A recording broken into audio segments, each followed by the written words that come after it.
It's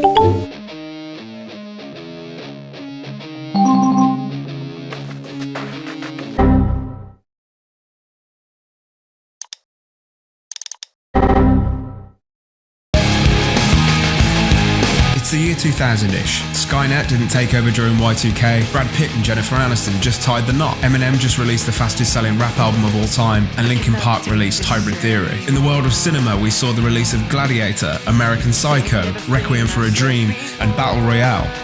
And on TV, we saw the release of Survivor take America by storm. Love you, Jeff. But what about in the world of gaming? Well, we were about to open a door that would never be closed again.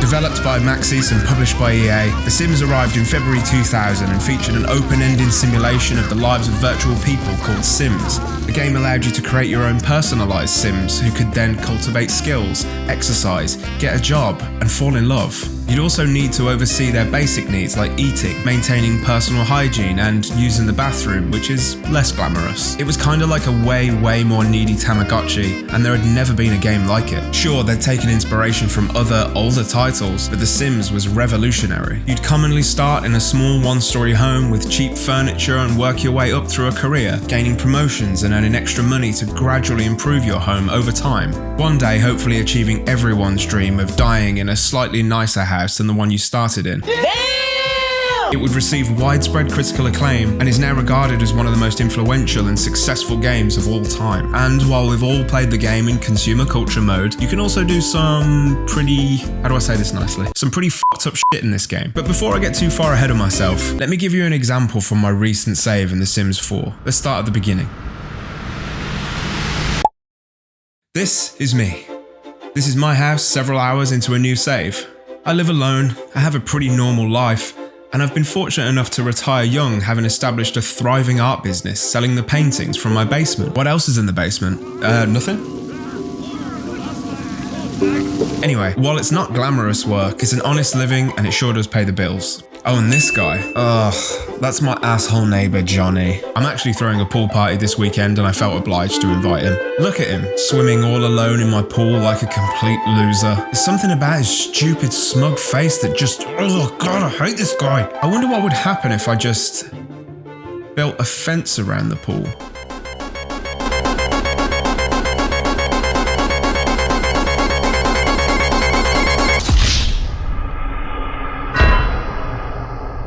This is something everyone I know has done at least once. At this point, the cat is out of the bag. You are a murderer now, and there's no going back. You have opened the floodgates for a whole host of other heinous acts. I think EA realised that people enjoyed having sim blood on their hands, so over the years they kept introducing more and more ways for your Sims to die. Sims can now die from starvation, fire, emotional damage, electrocution, overheating, poisoning, rabies, mountain climbing, mold, and a whole host of other weird methods. And on that topic, I need to talk about some of the things I've seen online. The internet is filled with some of the most deranged posts you'll ever see about the worst things that they've achieved in The Sims, and if you think me drowning Johnny is bad, you need to prepare yourself for some of the posts I'm about to read. But before I start, remember that these people chose to post these things online for the world to see, and some of them even use their real names. First up, we have this from Reddit, which takes my scenario with Johnny, fuck you Johnny, to a whole new level. One time, I killed my sim by drowning. Then I made everyone show up to his funeral in swimwear. Okay, that's actually pretty good, and I'm kind of sad that I didn't think about that for Johnny, but yeah. Next up, we have this one from 3 years ago. My sim cheated, so I killed his wife, kids, and fling in a fire and made him watch. Then locked him in his bedroom until he starved.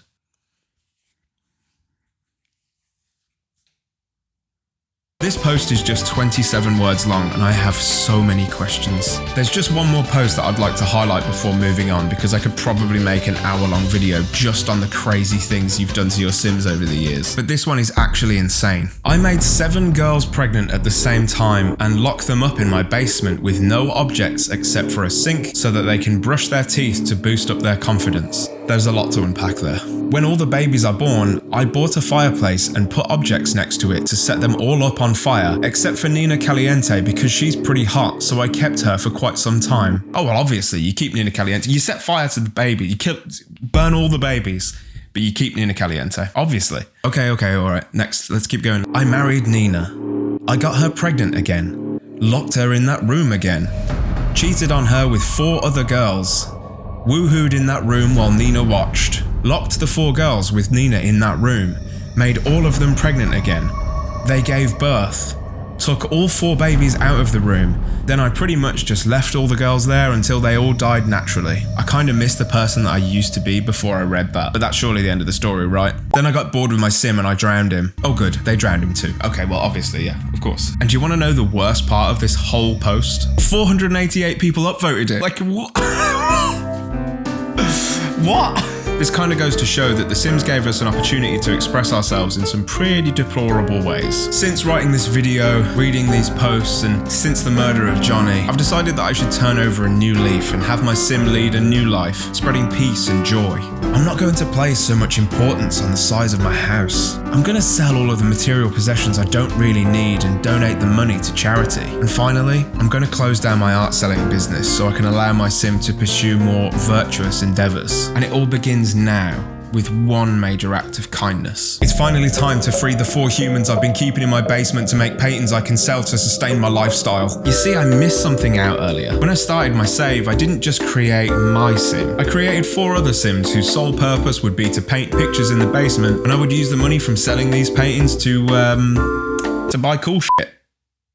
These were known as my painting goblins. We had Princess Loblin, Goba Fett, Darth Moblin, and of course, Hot Doblin. It's not all bad, I'm not an animal. I gave them some excellent living conditions. A boutique hygiene facility, cozy living quarters complete with lamp, desk, and inspirational artwork, premium waste management facility, and of course, adequate meal preparation zone. But now the time has come to spread your wings, my little painting goblins. Goodbye, Princess Loblin. Farewell, Goba Fett. You're free now, Darth Moblin. Your life begins now, Hot Doblin.